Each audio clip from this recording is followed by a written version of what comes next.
Ya, gue baru sampai rumah abis nonton The Running Man di KKN-nya Natap Layar. Gue gak mau bahas filmnya, cuma ini bakal jadi salah satu film yang bagus untuk ngejelasin konsep The Propaganda dari Noam Chomsky.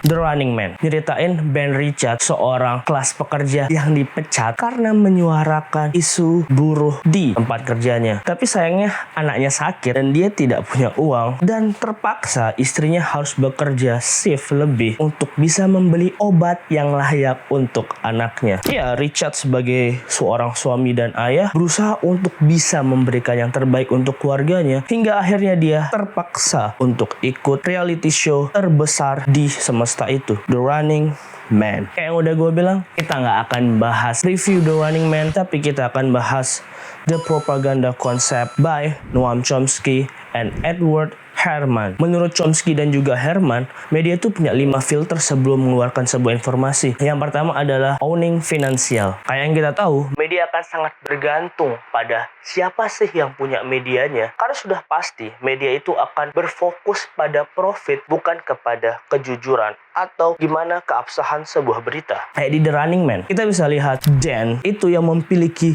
mega corporation, bahkan satu-satunya yang paling berkuasa di situ, itu sangat bergantung pada profit. Dia sangat mengedepankan profit dibandingkan kebenaran itu sendiri. Yang kedua, advertising. Ini di The Running Man mungkin tidak terlihat jelas bagaimana iklan itu bekerja. Iklan tuh kadang bukan sebuah iklan yang biasa kita temuin, tapi di The Running Man, iklannya itu berbentuk bagaimana masyarakat itu sangat rela untuk mengikuti apa yang dikatakan oleh media. Bahkan itu akan sangat mempengaruhi rating dari acara dan media tersebut. Yang ketiga ada source news. Media gede seringkali itu ngambil berita itu dari atas, bukan dari akar rumput. Kayak kita lihat di The Running Man, network adalah mega corporation terbesar di semestanya. Dia mengambil berita dari dirinya sendiri, apa yang mereka percaya, apa yang mereka mau tampilkan. Dia tidak menunjukkan bagaimana kejadian sebenarnya di akar rumput itu terjadi. Yang keempat, flag, atau kita bisa bilang sanksi. Di The Running Man, flagnya itu dalam tingkatan yang sudah sangat ekstrim.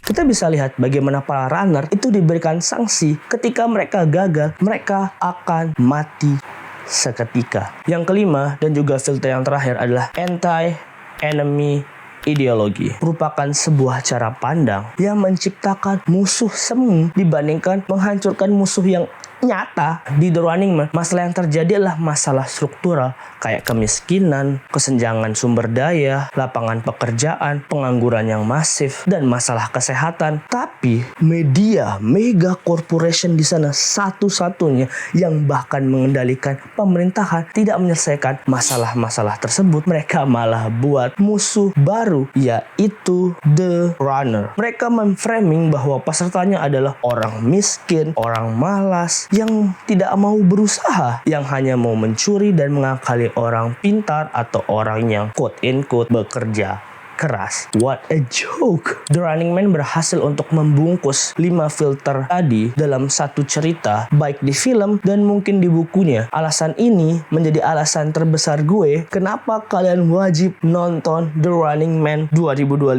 ini. Karena kalian bisa belajar The Propaganda model secara menyenangkan.